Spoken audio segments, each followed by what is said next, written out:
നമസ്കാരം, പൊളി ടോക്സിലേക്ക് സ്വാഗതം.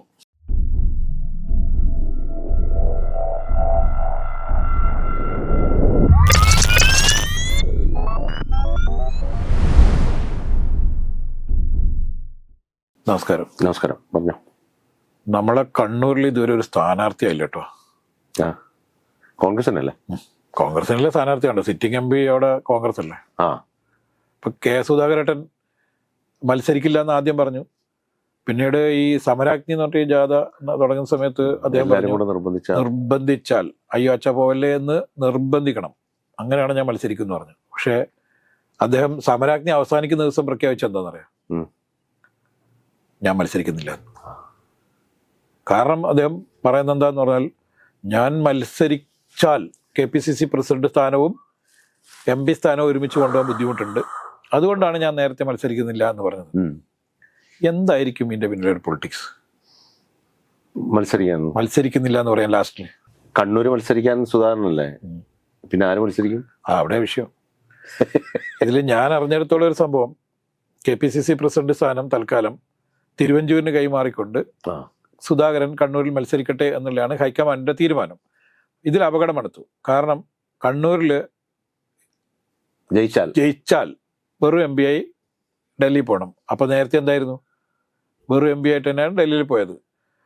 അത് പോരാ, എനിക്ക് KPCC പ്രസിഡന്റ് സ്ഥാനം തരണം എന്ന് പറഞ്ഞ് നിരന്തരമായി സമരം ചെയ്തിട്ടാണ് അദ്ദേഹം ഈ MP ആയത്. തിരുവഞ്ചൂരിന് KPCC പ്രസിഡന്റ് സ്ഥാനം കൈമാറിയാൽ, ഇവിടെ കണ്ണൂരിൽ തോറ്റുകയും ചെയ്താൽ പിന്നെ സുധാകരൻ എന്താവും? തോറ്റ MP എന്ന് മാത്രമല്ല, എടുക്കാച്ചരക്കാവും. എന്ന് പറഞ്ഞാൽ സുധാകരനെതിരെ കോൺഗ്രസിൽ ഇപ്പോൾ തന്നെ വലിയ രീതിയിലുള്ള പ്രതിഷേധവും, അദ്ദേഹം KPCC പ്രസിഡന്റ് ആയതിനു ശേഷമാണ് ഇത്രയും കോൺഗ്രസ് മോശമായത് എന്നുള്ള രീതിയിലുള്ള വലിയ ചർച്ചകൾ ഉയർന്നുകൊണ്ടിരിക്കുന്ന ഒരു കാലത്താണ് നമ്മൾ കടന്നു പോകുന്നത്. അദ്ദേഹം അതിനെ കേഡർ പാർട്ടിയാക്കാൻ ശ്രമിച്ചു. സെമി കേഡറാണ്, കേഡർ എന്ന് പറയുന്നത് സെമി കേഡറാണ്. അപ്പൊ അദ്ദേഹം പറയുന്നത്, ഞാൻ ഒരു സ്ഥാനാർത്ഥിയെ നിർദ്ദേശിച്ചിട്ടുണ്ട്, അത് മറ്റാരുമല്ല ജയന്ത് എന്നാണ്. ജയന്ത് എന്ന് പറഞ്ഞാൽ അദ്ദേഹം KPCC ജനറൽ സെക്രട്ടറിമാരിൽ ഒരാളാണ്, കോഴിക്കോട് സ്വദേശിയാണ്. പിന്നെ മാത്രമല്ല, സമുദായ സമവാക്യം നിലനിർത്തേണ്ടതുണ്ട് എന്ന് അദ്ദേഹം പറയുന്നു. യഥാർത്ഥത്തിൽ കണ്ണൂർ പോലുള്ള സ്ഥലത്ത് സമുദായ സമവാക്യം വേണ്ടി വരുന്നു എന്നൊക്കെ പറയുന്നത് കോൺഗ്രസിന്റെ അപജയമാണോ, അല്ലെങ്കിൽ നമ്മുടെ മൊത്തത്തിലുള്ള സമൂഹത്തിന്റെ അപജയമാണോ? രാഷ്ട്രീയ നേതൃത്വത്തിന്റെ എല്ലാ അപജയമാണ് രാഷ്ട്രീയത്. എവിടെയാണ് ഇങ്ങനെ അല്ലാതെ ഇവര് സ്ഥാനാർത്ഥിയെ നിർത്തുന്നത്? പഞ്ചായത്തിലെ വാർഡിൽ പോലും അവിടുത്തെ ഭൂരിപക്ഷ കമ്മ്യൂണിറ്റി നോക്കിയിട്ടല്ലേ ആളെ നിർത്തുന്നത്. പക്ഷെ കണ്ണൂർ കുറച്ചുകൂടി പ്രബുദ്ധമായ ഇതൊക്കെ രാഷ്ട്രീയ പ്രബുദ്ധത എന്നൊക്കെ പറഞ്ഞാൽ നമുക്ക് എന്താണെന്നറിയാലോ. എന്തുതരം രാഷ്ട്രീയ പ്രബുദ്ധത? ഈ രാഷ്ട്രീയ പ്രബുദ്ധതയുള്ളവർ എന്തിനാണ് ഈ അരമനകൾ നിരങ്ങുകയും സമുദായ നേതാക്കന്മാരുടെ തിണ്ണയിലൊക്കെ പോയി ഇരിക്കുന്നതൊക്കെ എന്തിനു വേണ്ടിയിട്ടാണ്? അത് രാഷ്ട്രീയ പ്രബുദ്ധത. അവരെ വോട്ട് ചോദിക്കാം, പക്ഷെ ഈ പത്രക്കാരെയും എല്ലാരെയും വിളിച്ച് വളരെ പ്രകടമായിട്ട് അദ്ദേഹം ഒരു സമുദായത്തിന്റെ ആളാണ്, അതുകൊണ്ട് ഞാൻ വന്നതാണെന്നൊക്കെ പറയാനുള്ള ധൈര്യം കാണിക്കുന്നില്ലേ? അതെന്ത് അടിസ്ഥാനത്തിലാണ്? അല്ല, ഞാൻ ചോദിക്കുന്ന ഒരു ചോദ്യം, അപ്പൊ അവിടെ കോൺഗ്രസ് സമുദായ സമവാക്യത്തിനൊക്കെ അപ്പുറത്തെ കോൺഗ്രസിന് ഒരു രണ്ട് സ്ഥലത്ത് അല്ലെ, 2-3 സ്ഥലത്തെ സ്ഥാനാർത്ഥികളെ ആലപ്പുഴയിലാണ് ഒന്ന്. ആലപ്പുഴയിൽ നേരത്തെ തോറ്റുപോയ സ്ഥലമായതുകൊണ്ട് പുതിയ സ്ഥാനാർത്ഥിയെ കണ്ടെത്തുന്നുണ്ട്. സിറ്റിംഗ് MP ഇല്ല. രണ്ടാമത് വയനാടാണ്. വയനാട്ടിൽ ഇപ്പോഴും ഇദ്ദേഹം രാഹുൽ ഗാന്ധി മത്സരിക്കുമോ ഇല്ലയോ എന്നതിനെ കുറിച്ചിട്ട് അറിയില്ല. പക്ഷേ ഇതിലൊരു വേറൊരു നീക്കം നടത്തിയത് CPI ആണ്. CPI നേരത്തെ തന്നെ ദേശീയ നേതാവായ ആനി രാജയെ കൊണ്ട് വയനാട്ടിൽ നിർത്തി. അപ്പോൾ എന്തായെന്ന് പറഞ്ഞാൽ, ഏറ്റവും കൂടുതൽ, അതായത് ഈ ഇന്ത്യ മുന്നണിയിലെ ഏറ്റവും പ്രഗത്ഭനായ നേതാക്കന്മാരിൽ ഒരാളാണ് രാജ. CPIയുടെ ദേശീയ നേതാവ് എന്നുള്ള നിലയിൽ രാജ എല്ലാ സമയത്തും ഈ ഇന്ത്യ മുന്നണിയുടെ പ്രവർത്തനങ്ങളുമായി ബന്ധപ്പെട്ട് രാഹുൽ ഗാന്ധിയായി നിരന്തര ബന്ധത്തിൽ നിൽക്കുന്ന ആളാണ്. ഇദ്ദേഹം വയനാട്ടിൽ വന്നു കഴിഞ്ഞാൽ ആനി രാജയോട് കാണിക്കുന്ന ഏറ്റവും വലിയ തെറ്റാണ്, മുന്നണി മര്യാദക്കെതിരാണെന്നുള്ളൊരു തോന്നൽ വരുത്താൻ വേണ്ടി ആനി രാജ നേരത്തെ തന്നെ വയനാട്ടിൽ സ്ഥാനാർത്ഥിയാക്കി. അപ്പോൾ തന്നെ ഇന്ത്യ മുന്നണി എന്നുള്ളത് ഇപ്പോഴും ഒരു ഉട്ടോപ്യൻ ഐഡിയ ആണെങ്കിൽ പോലും രാഹുൽ ഗാന്ധി അതിന്റെ വലിയ നേതാവ് എന്ന് ചമയുമ്പോഴും രാഹുൽ ഗാന്ധിക്ക് പിന്നെ വയനാട്ടിൽ വരാൻ പറ്റില്ല. അപ്പൊ വയനാട്ടിൽ എന്ത് വേണം? പുതിയൊരു സ്ഥാനാർത്ഥിയെ കണ്ടെത്തേണ്ടി വരും. അപ്പൊ വയനാട്, ആലപ്പുഴ, കണ്ണൂർ, ഈ 3 സ്ഥാനാർത്ഥികളെ നിശ്ചയിക്കാൻ വേണ്ടിയിട്ടാണോ ഈ കോൺഗ്രസ് അരി കാണിച്ചു വിട്ടത്? അത്രയും 1.5 മാസമായി ചർച്ച നടക്കുകയാണ്. അതാ പറഞ്ഞ, ഇത് എന്ത് തരം തീരുമാനങ്ങൾ, അതിൽ വേറൊരു വിഷയം കൂടിയുണ്ട്. ഇപ്പം പത്തനംതിട്ടയില് ഞാൻ മത്സരിക്കുന്നില്ല എന്നും പകരം എനിക്ക് കോട്ടയം തരണമെന്ന് ആവശ്യപ്പെട്ടുകൊണ്ട് അവിടുത്തെ സിറ്റിംഗ് MP നേരത്തെ തന്നെ നേതൃത്വത്തെ സമീപിച്ചിട്ടുണ്ടായിരുന്നു. അതിന്റെ കാരണം എന്ന് പറയുന്നത്, ഇപ്പം മാവേലിക്കരയിൽ കൊടുക്കുന്ന സുരേഷ് തോറ്റുപോകുന്നു, ആലത്തൂർ രമ്യ ഹരിദാസ് തോറ്റുപോകുന്നു. ആന്റോ ആന്റണി ഇവിടെ പത്തനംതിട്ടയിൽ തോറ്റുപോകുന്നു ഒക്കെ പറഞ്ഞുകൊണ്ടുള്ള സുനിൽ കനകോലുവിന്റെ റിപ്പോർട്ടുണ്ട്. ഈ റിപ്പോർട്ടിനെ പേടിച്ചിട്ടാണ് യഥാർത്ഥത്തിൽ ഈ ആന്റോ ആന്റണി അവിടെ നിന്ന് നാടുവിടാൻ ഉദ്ദേശിച്ചതും ഈ പിന്നെ ഇത് കൊടുക്കുന്ന സുരേഷ് ഞാൻ ഇവിടെ മത്സരിക്കുന്നില്ല. മത്സരിക്കാതെ നാട്ടിൽ ജയിച്ചല്ലോ, മത്സരിക്കണമല്ലോ. മത്സരിച്ചില്ലെങ്കിൽ ഈ കോൺഗ്രസ് നേതാക്കന്മാരെ സംബന്ധിച്ചിടത്തോളം മത്സരിച്ചില്ലെങ്കിൽ അവർക്ക് നിലനിൽക്കാൻ പറ്റില്ല. മാത്രമല്ല അതിന് കുറെ വേറെ ചില കാരണങ്ങൾ കൂടിയുണ്ട്. അപ്പൊ ഇത്തരത്തിലുള്ള പ്രശ്നമുള്ളത് എന്തുകൊണ്ടാണ്? നമ്മൾ കഴിഞ്ഞ ദിവസം ചോദിച്ച പോലെ തന്നെ വളരെ ശക്തനായ യൂത്ത് കോൺഗ്രസിന്റെ നേതാവുണ്ട് രാഹുൽ മാങ്കൂട്ടത്തിന്, വേണമെങ്കിൽ അവിടെ മത്സരിപ്പിക്കാം. പക്ഷെ അവിടെ ഈ സമുദായ സമവാക്യം എന്നുള്ളൊരു വിഷയം പറയുന്നു. ഇപ്പൊ കോട്ടയത്ത് രണ്ടുപേരും അല്ല, കോൺഗ്രസിന്റെ എല്ലാ സ്ഥാനാർത്ഥികളും നിത്യ യൗവനങ്ങളാണ്. പിന്നെന്തിനാ രാഹുൽ മാങ്കൂട്ടത്തിലും കൊണ്ടുവരുന്നത്? ശരിയാ, ഇപ്പോഴും അവരെല്ലാരും യൂത്ത് കോൺഗ്രസ്സുകാരാണ് എന്നുള്ളതാണ് അല്ലെ, 60ന്റെ നിറവിൽ യൂത്ത് കോൺഗ്രസ്. അപ്പൊ പിന്നെ അതിന്റെ ആവശ്യമില്ല. പിന്നെ ഈ രാഹുൽ ഗാന്ധിയൊക്കെ എവിടെ മത്സരിക്കണമെന്ന് എന്താണ് ഇത്ര പേടി?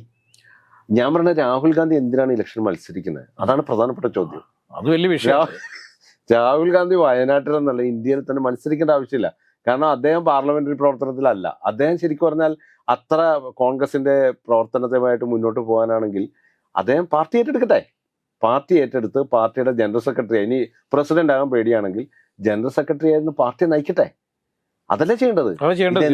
ഇതെന്തിനാണ് ഈ മത്സരിച്ച് ഇത് കളയുന്നത്? വേറൊരാളൂടെ പാർലമെന്റിൽ പോട്ടെ, പ്രസംഗിക്കുന്ന ആരെങ്കിലും പോയി സംസാരിക്കട്ടെ. അദ്ദേഹം പുറത്തുനിന്ന് ഫൈറ്റ് ചെയ്യട്ടെ, അത് നല്ല കാര്യമല്ലേ? ഫൈറ്റ് ചെയ്യണം. രാഷ്ട്രീയ പ്രവർത്തനം നടത്തണമെങ്കിൽ അല്ലെങ്കിൽ ഇതാകണമെങ്കിൽ പാർലമെന്ററി സ്ഥാനങ്ങളും വേണം എന്നൊക്കെ വിചാരിക്കുന്നത് തന്നെ തെറ്റാണ്. അല്ല, ഇന്നിപ്പോ ഗോവിന്ദ മാഷ് ഒരു വലിയ നിർദ്ദേശം രാഹുൽ ഗാന്ധിന് മുന്നിൽ വെച്ചിട്ടുണ്ട്. അതിന്റെ ഒരു നിർദ്ദേശം എന്ന് പറയുന്നത് അദ്ദേഹം പറയുന്നത് നിങ്ങളുടെ പൊതുശത്രു ആരാണ്? BJP ആണ്. അങ്ങനെയെങ്കിൽ ഈ ഹിന്ദി ഹൃദയഭൂമിയിൽ BJPക്കെതിരെ നിങ്ങൾ ശക്തമായ പോരാട്ടം നടത്തും. ഇപ്പൊ അമേഠിയിൽ എന്താണ് സംഭവിക്കുന്നത്? അല്ല, ഇപ്പൊ തന്നെ നമ്മൾ വേറെ കാര്യം നോക്കിയാൽ ഇപ്പൊ സോണിയാഗാന്ധി മത്സരിക്കുന്നില്ല, രാജ്യസഭ അംഗമായി. എന്തിനാ അവര് രാജ്യസഭ അംഗമാക്കുന്നത്?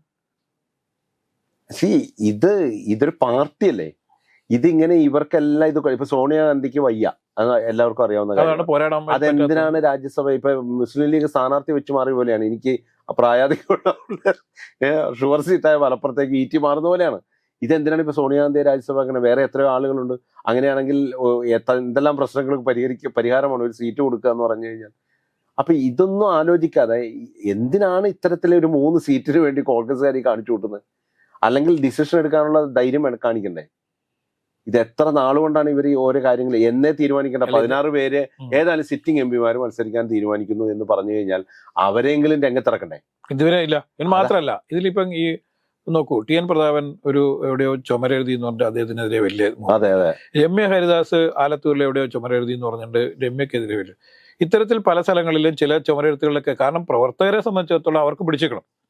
CPM സ്ഥാനാർത്ഥികളെ പ്രഖ്യാപിച്ചു, LDFന്റെ എല്ലാ സ്ഥാനാർത്ഥികളെയും പ്രഖ്യാപിച്ചു, എല്ലാ സ്ഥലങ്ങളിലും പോസ്റ്റർ വന്നു കഴിഞ്ഞു, വലിയ രീതിയിലുള്ള പ്രവർത്തനങ്ങൾ തുടങ്ങി, അവർ വീട് കയറി തുടങ്ങി. പക്ഷെ കോൺഗ്രസിന്റെ സ്ഥാനാർത്ഥി ഇതുവരെ ആരാണെന്ന് എല്ലാവർക്കും അറിയാമായിരുന്നിട്ട് പോലും അവർക്ക് പ്രവർത്തനം തുടങ്ങാൻ പറ്റിയിട്ടില്ല. ഇത് അവരെ പിന്നോട്ട് നയിക്കും. അപ്പൊ ഇന്ന് സുധാകരനോട് ചോദിച്ചപ്പോൾ അദ്ദേഹം പറഞ്ഞില്ല 2 ദിവസം കൊണ്ട് തീരുമാനമാവുന്നു. മാത്രമല്ല അവരൊക്കെ പുതിയ സ്ഥാനാർത്ഥികളാണ്, അവർക്ക് നേരത്തെ തന്നെ ആളുകളെ കാണേണ്ടി വരും. KPCC പ്രസിഡന്റ് മത്സരിക്കണോ വേണ്ടയോ എന്ന് തീരുമാനിക്കാൻ പോലും പറ്റാത്ത ഒരു കാലാവസ്ഥ എന്ന് പറഞ്ഞു കഴിഞ്ഞാൽ അതിലെന്താ അർത്ഥമുള്ളേ? KPCC പ്രസിഡന്റ് മത്സരിക്കുന്നില്ല എന്ന് പറഞ്ഞാൽ എന്തിനാണ് AICC അല്ല KPCC പ്രസിഡന്റ് മത്സരിക്കുന്നത്? KPCC പ്രസിഡന്റ് ഈ സംസ്ഥാനത്തെ സ്ഥാനാർത്ഥികളെ ജയിപ്പിക്കാൻ വേണ്ടി ഓടി നടക്കേണ്ട ആളല്ലേ. അദ്ദേഹം MP ആയാലും ഇല്ലെങ്കിലും എന്ത് സംഭവിക്കാനോ കോൺഗ്രസിന് ഒന്നും സംഭവിക്കാൻ പോകുന്നില്ല. മാത്രമല്ല വേറൊരു പുതിയ തലമുറയിൽ ഒരാൾക്ക് ഒരു സീറ്റ് കൊടുത്താൽ ഇത് ശക്തരായെന്ന് പറഞ്ഞാൽ അങ്ങനെയല്ലല്ലോ ഉണ്ടായിരിക്കുന്നത്. ഏത് തരത്തിലാണ് ഓരോ സംസ്ഥാനത്തും ഓരോ സ്ഥാനാർത്ഥികളും ഉയർന്നു വരുന്നത്? ഇവരെല്ലാരും ഭയങ്കരമായി, ഞാൻ നേരത്തെ പറഞ്ഞില്ലേ, ഇവിടെ ഇപ്പോൾ ഉള്ള നേതാക്കളെല്ലാം 70 മുതൽ മത്സരിക്കുന്ന ആളുകളാണ്. അവരൊക്കെ ആദ്യമായിട്ടല്ല വരുന്നത്. യൂത്ത് കോൺഗ്രസിന് 60ന്റെ നിറവിലാണ് ഇപ്പോഴും. ഉമ്മൻചാണ്ടി ഇപ്പൊ പുതുപ്പള്ളിയിലെ കാര്യം നമ്മളെപ്പോഴും, പുതുപ്പള്ളിയില് 70 ഉമ്മൻചാണ്ടി LDFന്റെ സിറ്റിംഗ് സീറ്റാണ് ജയിച്ചു വരുന്നത്. അപ്പൊ അത് ശക്തന വേണം, ശക്തരായ ഒരുത്തനെ വേണം എന്ന് പറഞ്ഞാൽ അങ്ങനെയാണെങ്കിൽ ആരും ഇവിടെ വരാൻ പോകുന്നില്ലല്ലോ. അപ്പൊ സുധാകരന് പോലും ആ സ്വാതന്ത്ര്യം ഇല്ലാത്ത ഒരു പാർട്ടിയായിട്ട് വളരുന്നത് അപകടകരമാണെന്ന് എനിക്ക് തോന്നുന്നത്. ശക്തനാണ് നേരത്തെ മറ്റേ ഡെപ്യൂട്ടി സ്പീക്കറൊക്കെ ആയിരുന്നു ശക്തൻ വിചാരിച്ചു അദ്ദേഹത്തിന് വേണമെന്നാണ് പറഞ്ഞത്. അതുപോലെയുള്ള ഒരു പുതിയ ആളെ പരിഗണിക്കുന്നില്ല, പുതിയൊരാളിലേക്ക് ചർച്ച എത്തുന്നില്ല. ഇവര് മാത്രമല്ല, ഒരു ഉള്ള സ്ഥാനാർത്ഥികളെ തന്നെ അവരാണ് സ്ഥാനാർത്ഥി എന്ന് 20-25 വർഷമായ ആളുകളൊക്കെ, അല്ലെ 15 വർഷമായ ആളുകൾ പോലും എന്തിനാണ് മത്സരിക്കുന്നത്? വീണ്ടും ഇവിടെ വേറെ ആളുകളിലെ കൊടുക്കാൻ കൊടുക്കട്ടെ, പുതിയ ആളുകൾക്ക് കൊടുത്തു വരട്ടെ. അല്ല, പുതിയ ആളുകൾക്ക് കൊടുത്തതിന്റെ ചരിത്രമുണ്ട്. നമുക്കറിയാം, 36-ാമത്തെ വയസ്സിൽ മുഖ്യമന്ത്രി ആയ ആളാണ് AK ആന്റണി. 28-ാമത്തെ വയസ്സിൽ ഇവിടെ മന്ത്രി ആയ ആളാണ് രമേശ് ചെന്നിത്തല. അത്തരത്തിലുള്ള വലിയ ഒരു വലിയ യൂത്തിന് വലിയ പ്രാധാന്യം കൊടുത്തിരുന്ന ഒരു കാലം ഉണ്ടായിരുന്നു, അല്ലേ? അപ്പൊ ഇന്ന് അങ്ങനെയാണ് ഇവരൊക്കെ വളർന്നു വന്നത്.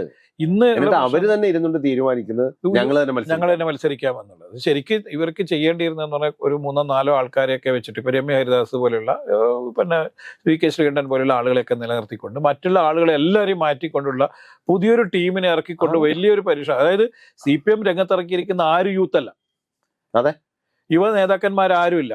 വസീഫും മാത്രമാണുള്ളത്. CPI ഇറക്കിയ, മാവേലിക്കരയിൽ ഇറക്കിയിരിക്കുക അരുൺകുമാർ മാത്രമാണ് യുവ നേതാക്കന്മാരുള്ളത്. ബാക്കി എല്ലാ ആളുകളും പ്രായമുള്ള കോൺഗ്രസിന് അത്തരത്തിലൊരു പരീക്ഷണം നടത്താൻ പറ്റിയ കാലാവസ്ഥയാണിത്. അതെ, എന്നിട്ട് പോലും അത് പറ്റുന്നില്ല. അവിടെയാണ് കോൺഗ്രസിന്റെ ഏറ്റവും വലിയ പരാജയം. ഞങ്ങളാണ് ഇപ്പോഴും, അതാ ഞാൻ പറഞ്ഞത്, നിത്യ യൗവനങ്ങളായിട്ട് ഇവർ ജീവിക്കാന്ന് പറഞ്ഞാൽ നടക്കുന്ന കാര്യങ്ങളല്ല. ഇതൊരു മിക്സ് അല്ലേ, ഒരു ഇത് വേണ്ട. അപ്പൊ പുതിയ ഒരാളെയും പരിഹരിച്ചില്ല. വേണ്ട. ഇപ്പൊ കണ്ണൂരിലോ അല്ലെങ്കിൽ ആലപ്പുഴയിലോ എന്തുകൊണ്ടാണ് രാഹുൽ മാങ്കൂട്ടത്തെ പരീക്ഷിക്കാത്തതെന്ന് ചോദിക്കുമ്പോൾ ആർക്കും ഉത്തരവില്ല. അതെ, ഇപ്പം ഞാൻ എന്നോടത്ത് ഒരാൾ ചോദിച്ചപ്പോൾ ഞാൻ പറഞ്ഞു, അങ്ങനെയാണെങ്കിൽ നിങ്ങൾ സണ്ണി ജോസഫിനെ മത്സരിക്കൂ. സണ്ണി ജോസഫ് അത്യാവശ്യം വലിയ മേൽവിലാസമുള്ള ഒരാളാണ്, അദ്ദേഹം പേരാവൂരിലെ MLA ആണ്. സുധാകരൻ പക്ഷക്കാരനാണ്. അപ്പോൾ പറഞ്ഞെന്നറിയാം, അവിടെ സാമുദായികമായ ഈ ഇക്വേഷൻ തെറ്റുന്ന. ഞാൻ ഇതിനു പോലും എതിരാണ്. കാരണം MLA-മാരെയും മന്ത്രിമാരെയൊക്കെ മത്സരിപ്പിക്കുന്നതിന് പോലും ഞാൻ എതിരാണ്. CPM ആണെന്നുകൊണ്ടല്ല, ഏത് പാർട്ടിയാണ്, എന്തിനാണ് അങ്ങനത്തെ ഒരു പരീക്ഷണം? വേറെ ആളില്ല ഈ പാർട്ടിക്ക് വേണ്ടി ആജീവനാന്തം സിന്ധാവ് വിളിച്ച് നടക്കുകയും പിന്നാലെ നടക്കുകയൊക്കെ ചെയ്യുന്ന സാധാരണക്കാരായ മനുഷ്യന്മാരില്ലേ? അല്ല, ഇപ്പൊ എത്രയോ പാർട്ടി യുവാക്കളുണ്ട്. കണ്ണൂരില് ഇപ്പൊ ഈ സുധാകരൻ മത്സരിക്കാനില്ല എന്ന് പറഞ്ഞപ്പോ കുറെ യൂത്ത് കോൺഗ്രസിന്റെയും അതുപോലെ തന്നെ കോൺഗ്രസിന്റെയും മഹിളാ കോൺഗ്രസിന്റെ ഒക്കെ നേതാക്കന്മാര് അവിടെ പിന്നെ ചർച്ചയിൽ വന്നു. ഇങ്ങനെ ചർച്ചയിൽ വന്നപ്പോഴാണ് സുധാകരന്റെ സുധാകരൻ പക്ഷക്കാരനല്ലാത്ത ഒരാൾ അവിടെ വരുവോ, അദ്ദേഹം ജയിച്ചു കഴിഞ്ഞാൽ പിന്നെ അത് എല്ലാ കാലത്തേക്ക് നഷ്ടപ്പെടുവോ എന്നൊക്കെ കരുതിയിട്ടാണ് സുധാകരൻ തന്നെ മത്സരിക്കുന്നത്. അല്ലെങ്കിൽ എന്താണ്, ഞാൻ പറയുന്ന ആൾ എന്റെ അനുയായി മത്സരിക്കട്ടെ എന്ന് പറയുന്നു. ഇപ്പൊ നിശ്ചയിക്കുന്ന സ്ഥാനാർത്ഥികളുടെ നോക്കിയാല് കഴിഞ്ഞ പ്രാവശ്യം 2 വനിതകൾ മത്സരിച്ചു. ഇപ്പൊ അതുപോലും ലിസ്റ്റിലാണ്ടായി. അപ്പൊ ഈ കഴിഞ്ഞ യോഗത്തിൽ പോലും രാഹുൽ ഗാന്ധി പറഞ്ഞത് വനിതകൾക്കും യുവാക്കൾക്കും കൃത്യമായ പ്രാതിനിധ്യം പാർട്ടിയിൽ ഉണ്ടാവുമെന്നാണ് പറഞ്ഞത്. സുരേഷ് യുവാവാണല്ലോ. നിത്യ യൗവനങ്ങളാണ് ഉദ്ദേശിക്കുന്നത്. രമ്യ ഹരിദാസ് മാത്രമാണ് അന്നും വനിതാ സ്ഥാനാർത്ഥി. എത്രയോ ചെയ്യാൻ പറ്റുന്ന ഏറ്റവും നല്ല യുവാവല്ലാത്ത രാഹുൽ ഗാന്ധി ഒരിടത്തും മത്സരിക്കാതെ 2 യുവാക്കൾക്ക് സ്ഥാനം കൊടുക്കുക. അത്രേ ഉള്ളൂ. അപ്പൊ വടകരയിൽ ഇപ്പം പറഞ്ഞ അതാണ്, നേരത്തെ പറഞ്ഞല്ലോ, ഇപ്പൊ അടുത്ത സിറ്റിംഗ് MP ആയിരിക്കുന്ന, കൽപ്പറ്റയിലെ സിറ്റിംഗ് MP ആയിരിക്കുന്ന ടി സിദ്ദിഖ് കഴിഞ്ഞ പ്രാവശ്യം മത്സരിക്കാൻ വേണ്ടി തീരുമാനിച്ചിട്ട് അവസാന ഘട്ടത്തിലാണ് അദ്ദേഹത്തിനെ മാറ്റുന്നത്. അപ്പൊ മേടിച്ച സാധനം തിരിച്ചു കൊടുക്കുന്ന രീതിയിൽ, ഒരു കടം മേടിച്ച് കടം തിരിച്ചു കൊടുക്കുന്ന രീതിയിൽ. MLA ആണ്. അപ്പം അദ്ദേഹത്തിന് MLA ആക്കി എന്തുകൊണ്ടാന്ന് പറഞ്ഞാൽ, അല്ലെങ്കിൽ ആ സീറ്റ് കൊടുത്തെന്ന് പറഞ്ഞാൽ നേരത്തെ കൊടുത്ത സീറ്റ് അദ്ദേഹം മാറ്റി എന്നുള്ളതുകൊണ്ട് ആളുകളില്ലേ ഉണ്ട്. ഞാൻ ഉദിച്ചു വരുന്ന ആരാണ് രാജേഷ് ഇങ്ങനെ വരുന്നത്? അല്ല, ഇതിനിപ്പോ ഞാൻ ഒറ്റ ഒരു പ്രപ്പോസൽ പറഞ്ഞു, നിങ്ങൾ രാഹുൽ ഗാന്ധിക്ക് പകരം വയനാട്ടിൽ രാഹുൽ മാങ്കൂട്ടത്തെ നിർത്തൂ. അപ്പൊ അത് വലിയൊരു ചേഞ്ചാണ്. UDFന് ഏറ്റവും മേൽക്കൈയുള്ള ഒരു സ്ഥലമാണ് ഈ പറയുന്ന വയനാട് എന്ന് പറഞ്ഞത് തന്നെ. വയനാട്ടിൽ രാഹുൽ മാങ്കൂട്ടം സുഖമായി ജയിക്കും. അപ്പോൾ അത് വലിയ സന്ദേശമാണ് കൊടുക്കുന്നത്. രാഹുൽ മാങ്കൂട്ടത്തെ പോലുള്ള ഒരു യുവ നേതാവ് അവിടെ വന്നു ജയിക്കുന്നു, അദ്ദേഹം പാർലമെന്റിൽ പോട്ടെ, നല്ല പാർലമെന്റായിട്ട് വളരട്ടെ, എങ്കിലല്ലേ പിന്നീട് സ്റ്റേറ്റ് പൊളിറ്റിക്സിലൊക്കെ വന്ന് കുറച്ചും കൂടി വലിയ രീതിയിൽ പ്രവർത്തിക്കാൻ പറ്റുള്ളൂ. അത്തരം ഒരു സാഹചര്യം ഒരുക്കാതെ വെറുതെ ഈ കണ്ണൂരിൽ ഞാൻ പറയുന്ന ആൾ മത്സരിക്കട്ടെ, ആലപ്പുഴയിൽ വീണ്ടും KC വരട്ടെ എന്നൊക്കെ പറയുന്നതൊക്കെ യഥാർത്ഥത്തിൽ കോൺഗ്രസ് എത്രത്തോളം അബദ്ധമായിരുന്നു, കോൺഗ്രസിന് എത്രത്തോളം ജനകീയ കോൺഗ്രസിന്റെ പ്രധാനപ്പെട്ട നേതാവ് പ്രസിഡന്റ് ഉണ്ടെങ്കിൽ പോലും ഇവരുടെ നേതാവ് രാഹുൽ ഗാന്ധിയാണ്. ഈ രാഹുൽ ഗാന്ധി ഒരിടത്ത് മത്സരിക്കുന്നു. കോൺഗ്രസിനെ ഇന്ത്യ മുഴുവൻ നയിക്കേണ്ട പൊളിറ്റിക്കൽ സെക്രട്ടറി, സംഘടനാ സെക്രട്ടറി KC വേണമല്ലോ ഒരു മണ്ഡലത്തിൽ വന്ന് മത്സരിക്കുന്നു. ഇത് എന്ത് തരം രാഷ്ട്രീയമാണ്, എന്ത് തരം രാഷ്ട്രീയ പ്രവർത്തനമാണ്, എന്ത് തരം സംഘടനാ പ്രവർത്തനം? അവിടെയാണ് ഈ കോൺഗ്രസിന്റെ ഏറ്റവും വലിയ പ്രശ്നം എന്ന് പറയുന്നത്. കോൺഗ്രസിന് സംഘടന പറയൂ ഇരട്ട പിന്നെ ചുമതല ഇനി ആവശ്യമില്ല എന്ന് പലപ്പോഴായിട്ട് പറഞ്ഞു. പക്ഷേ ഇരട്ട ചുമതലയാണ് പലപ്പോഴും വരുന്നത്. അതിനെ സംഭവിക്കണം. അത് അക്കാലത്ത് ഈ സുധാകരന്റെ കാര്യത്തിലൊക്കെ കാണിക്കുന്ന ഇത്തരം ഉള്ള വെറും കേവലമായ 3 സീറ്റിന് വേണ്ടി പറഞ്ഞ കാര്യങ്ങളെല്ലാം മുക്കിയിട്ട് ഈ വനിതകൾക്കും യുവാക്കൾക്കുള്ള പ്രാതിനിധ്യം ഒക്കെ കളഞ്ഞിട്ട് ഇത്തരത്തിലുള്ള ചർച്ച പോകുന്നത് ഈ പ്രസ്ഥാനത്തെ എങ്ങനെ വളർത്തുന്ന ഇവർ പറയുന്നത് ബുദ്ധിമുട്ട് തന്നെയാണത്. പിന്നെ വേറൊരു കാര്യം കൂടി ഞാൻ പറയാം. ഇപ്പം കണ്ണൂരിൽ MP ജയരാജനാണ് സ്ഥാനാർത്ഥി. MP ജയരാജൻ അങ്ങനെ വലിയ പറക്കുന്ന സ്ഥാനാർത്ഥി ഒന്നല്ല. CPMന് ഒരു അങ്ങനെ അതിശക്തനായ CPMന്റെ ജില്ലാ സെക്രട്ടറി ആണെങ്കിൽ പോലും കണ്ണൂർ മണ്ഡലത്തിന് വേറെ ചില പ്രത്യേകതയുണ്ട്. കണ്ണൂർ ജില്ല മൊത്തം ഉൾക്കൊള്ളുന്നതല്ല കണ്ണൂർ ജില്ല എന്നുള്ളതുകൊണ്ട്. കാരണം കല്യാശ്ശേരിയും പയ്യന്നൂരൊക്കെ നേരെ പിന്നെ ഇവിടുത്തെ അബ്ദുള്ളക്കുട്ടി പാർട്ടി വിട്ട് ബൈ ഇലക്ഷനിൽ മത്സരിക്കുമ്പോൾ പോലും ജയരാജനെ അബ്ദുള്ളക്കുട്ടിയുടെ മുമ്പിൽ പിടിച്ചു നിൽക്കാൻ പറ്റിയിട്ടില്ല. കാരണം അന്ന് പാർട്ടി വികാരം മുഴുവൻ അബ്ദുള്ളക്കുട്ടിക്കെതിരാണ്. എന്നിട്ട് പോലും അപ്പൊ ഇതിന് കാണേണ്ടത് കല്യാശ്ശേരിയും ഏറ്റവും കൂടി പാർട്ടിക്ക് ശക്തിയുള്ള സ്ഥലം കല്യാശ്ശേരി മണ്ഡലവും മറ്റൊന്ന് പയ്യന്നൂർ മണ്ഡലമാണ്. ഇത് രണ്ടും കാസർഗോഡ് മണ്ഡലത്തിന്റെ ഭാഗമാണ്. പാർട്ടിക്ക് വീണ്ടും ശക്തിയുള്ള സ്ഥലം തലശ്ശേരിയും കൂത്തുപറമ്പും വടകര മണ്ഡലത്തിന്റെ ഭാഗമാണ്. പിന്നെ എന്ന് പറയുന്നത് പാർട്ടിക്ക് മട്ടന്നൂർ മാത്രമാണ് അത്രയും ഭയങ്കരമായ മൃഗീയാധിപത്യമുള്ള ഒരു സ്ഥലം എന്ന് പറയുന്നത്. പേരാവൂരിലില്ല, അങ്ങനെ പല സ്ഥലങ്ങളിൽ ഇല്ല, കിട്ടില്ല എന്നല്ല പറയാം. ഇപ്പൊ തളിപ്പറമ്പിലൊക്കെ കിട്ടുന്നുണ്ടെങ്കിൽ പോലും അങ്ങനെ മൃഗീയമായ ആധിപത്യമുള്ള സ്ഥലമല്ല. അതുകൊണ്ട് തന്നെ എം വി ജയരാജൻ യഥാർത്ഥത്തിൽ CPM-നെ അവതരിപ്പിക്കാവുന്ന ഒരു വലിയ സ്ഥാനാർത്ഥി എന്നല്ല. അദ്ദേഹം ജില്ലാ സെക്രട്ടറി ആയതുകൊണ്ട് അദ്ദേഹത്തിന് സ്ഥാനാർത്ഥിയാക്കുമ്പോൾ അതിന്, പക്ഷേ എം വി ജയരാജൻ വരുന്ന സമയത്ത് പാർട്ടി മിഷണറി മൊത്തം ഭയങ്കരമായി ശക്തമായി നിൽക്കും എന്നുള്ളത് കോൺഗ്രസ്സുകാർ മനസ്സിലാക്കണം. പിന്നെ മാത്രമല്ല, കോൺഗ്രസ് നേരത്തെ മാറിപ്പോയ ഒരു ദേഹമാണ് അവിടെ BJP-ന്റെ സ്ഥാനാർത്ഥിയായി വരാൻ പോകുന്നത്. അത് പ്രഖ്യാപിക്കാത്തതുകൊണ്ടാണ് ഞാൻ ഇത് പറയാത്തത്. ഇതും വലിയൊരു പ്രശ്നമുണ്ട്. അപ്പോൾ CPM-നെ നേരിടാൻ വേണ്ടി അല്ലെങ്കിൽ BJP-യെ നേരിടാൻ വേണ്ടി കോൺഗ്രസ് സുധാകരനല്ലാത്ത മറ്റൊരു കുറച്ചുകൂടി ശക്തനായ ഒരാളിനെ കൊണ്ടുവരണം എന്നുള്ളത് തീരുമാനിക്കേണ്ടത് കോൺഗ്രസ് ആണ്. പക്ഷേ നിർഭാഗ്യവശാൽ ഇന്നേ വരെ അത്തരത്തിലൊരാളെ കണ്ടെത്താൻ വേണ്ടി കോൺഗ്രസിന് കഴിഞ്ഞില്ല എന്നുള്ളത് കോൺഗ്രസിന്റെ രാഷ്ട്രീയപരമായ വലിയ തിരിച്ചടിക്ക് കാരണമാകും, അല്ലെങ്കിൽ ദൗർബല്യമാണ് കാണിക്കുന്നുള്ളതാണ് എൻ്റെ ഒരു അഭിപ്രായം. പുള്ളിച്ചേട്ടൻ എങ്ങനെയാണ് കാണുന്നുള്ളത്? അല്ല, അങ്ങനെ തന്നെയാണ്, അതിന് സംശയമില്ലെന്നേ. അതിൽ എനിക്ക് രാജേഷുമായിട്ടുള്ള ഒറ്റ വിയോജിപ്പ്, ഈ ശക്തൻ എന്ന് തീരുമാനിക്കുന്നത് ആരാണ് എന്നുള്ളത് മാത്രമേ. ശക്തൻ എന്ന് പറയുന്നതൊക്കെ വോട്ടർമാരുടെ ഇടയിൽ അല്ല, അതൊക്കെ ഒരു തോന്നലുകളാണെന്ന് ഞാൻ പറയുന്നത്. ഇവരൊക്കെ വന്നത് നമ്മൾ നേരത്തെ ഡിസ്കസ് ചെയ്ത പോലെ ആണെങ്കിൽ ഒരാളെ കൊണ്ടുവരട്ടെ, ഒരു നേതാവിനെ അവിടെ ഒരു യൂത്ത് ലീഡർ ആകാം, കൊണ്ടുവരട്ടെ. ഇപ്പൊ ഈ കണ്ണൂരിൽ എൻ്റെ ഒരു ചെറുപ്പകാലത്ത്, വളരെ ചെറുപ്പകാലത്താണല്ലോ മുല്ലപ്പള്ളി രാമേന്ദ്രൻ എന്ന് പറഞ്ഞൊരു യുവാവ് അവിടെ മത്സരിക്കാൻ വേണ്ടി കോൺഗ്രസിന്റെ സ്ഥാനാർത്ഥിയായി വരുന്നു. ഈ സമയത്ത് മുല്ലപ്പള്ളി രാമേന്ദ്രനെ ആളുകൾക്ക് അറിയില്ല, കണ്ണൂർ ജില്ലക്കാർക്ക് യഥാർത്ഥത്തിൽ അറിയില്ല. പക്ഷെ മുല്ലപ്പള്ളി രാമേന്ദ്രൻ അവിടെ വരുന്നു, മത്സരിക്കുന്നു, ജയിക്കുന്നു. 4 ടേമിൽ മത്സരിച്ചു. കടന്നപ്പള്ളി നായനാരെ തോൽപ്പിച്ചൊരു കഥയുണ്ട്. അന്ന് യൂത്ത് കോൺഗ്രസിന്റെ പ്രസിഡന്റാണ്, 25 വയസ്സേ ഉള്ളൂ. അതെ, മനസ്സിലായ ബേബി എന്നാണ് വിളിച്ചത്. അല്ല, അതാ പറഞ്ഞ കടന്നപ്പള്ളിനെ അന്ന് ഇന്ദിരാഗാന്ധി വിശേഷിപ്പിച്ചിരുന്നത് ബേബി. അതാ പറഞ്ഞേ. അപ്പൊ അത്തരം ചരിത്രം ഉണ്ട് അവിടെ. അപ്പൊ പിന്നെ എന്ത് ശക്തി അതേ പറഞ്ഞ ഇവരുടെ ഈ ഗ്രൂപ്പുകളെയും ഇത്തരത്തിലുള്ള ആലോചനകൾ കഴിഞ്ഞിട്ട് ഒരു സ്ഥാനാർത്ഥിയെ കണ്ടെത്താൻ പറ്റുന്നില്ല എന്ന് പറഞ്ഞാൽ മതി. ശക്തനൊക്കെ തീരുമാനിക്കുന്ന ജനങ്ങളാന്നേ, അത്രേ ഉള്ളൂ. അത് പ്രവർത്തനം കൊണ്ടാണ് തീരുമാനിക്കപ്പെടുന്നത്. അപ്പൊ EK നായനാരെ പോലുള്ള ഒരു സ്ഥാനാർത്ഥിയെ ഈ കടന്നപ്പള്ളി തോൽപ്പിച്ച സ്ഥലമാണിത്. അതെ, ആ കടന്നപ്പള്ളിനെ മുല്ലപ്പള്ളി തോൽപ്പിച്ച സ്ഥലം കൂടിയാണ് ഈ കണ്ണൂർ. അതുകൊണ്ട് ഈ എന്റെ ഒരു അഭിപ്രായം എന്ന് പറയുന്നത് സാമുദായിക സമവാക്യങ്ങളോ അല്ലെങ്കിൽ ഈ പറയുന്ന വലിയ പേരുള്ള ആളോ ഒന്നും ആവണമെന്നില്ല. ഈ പാർട്ടി എന്താണ് മുന്നോട്ട് വെക്കുന്നത്, വോട്ടർമാരുടെ അടുത്ത് എന്താണ് പറയുന്നത്, എന്ത് വികസന കാഴ്ചപ്പാടാണുള്ളത്, എന്ത് രാഷ്ട്രീയ കാഴ്ചപ്പാടാണുള്ളത് എന്നൊക്കെ വ്യക്തമായി പറയാൻ പറ്റുന്ന ഒരു സ്ഥാനാർത്ഥി അവിടെ സ്വീകരിക്കപ്പെടും എന്നുള്ളതാണ് എൻ്റെ ഒരു വിശ്വാസം. അതെ, അത് ഞാൻ പറഞ്ഞ കേരളത്തിൽ അത്തരത്തിലുള്ള ചരിത്രങ്ങളുണ്ട്. ഈ പുതിയ അതാ പറഞ്ഞ ഏറ്റവും ടിപ്പിക്കൽ, ഏറ്റവും എല്ലാവരും പറയുന്ന കേരളത്തിലെ ഒരു വലിയ ചരിത്രമാണ് ഈ നയനാരും കടന്നപ്പള്ളിയും തമ്മിലുള്ള മത്സരം. അപ്പൊ അത്തരം നേരത്തെ പറഞ്ഞ മുല്ലപ്പള്ളിയുടെ ചെറുപ്പകാലം ഇതെല്ലാവരും ഉണ്ടല്ലോ. അപ്പൊ അതൊന്നും ഇവരുടെ പരിഗണനയിലില്ല. ശക്തനെ തേടിയെടുക്കുക. ഏത് ശക്തന്റെ കാര്യം ഞാൻ നേരത്തെ പറഞ്ഞു, മറ്റേ ഡെപ്യൂട്ടി സ്പീക്കർ കുറിച്ചാണ് പറഞ്ഞത്. ഇത് ഇവര് കാണിക്കുന്ന വല്ലാത്ത സംഘടനാ പ്രവർത്തനത്തിൽ ഇവർക്കുണ്ടാകുന്ന ഏറ്റവും വലിയ വീഴ്ചകൾ. സംഘടനാ പ്രവർത്തനം എന്ന് പറഞ്ഞാൽ സംഘടനയില്ല, സംഘടനാ സെറ്റപ്പ് ഇല്ല.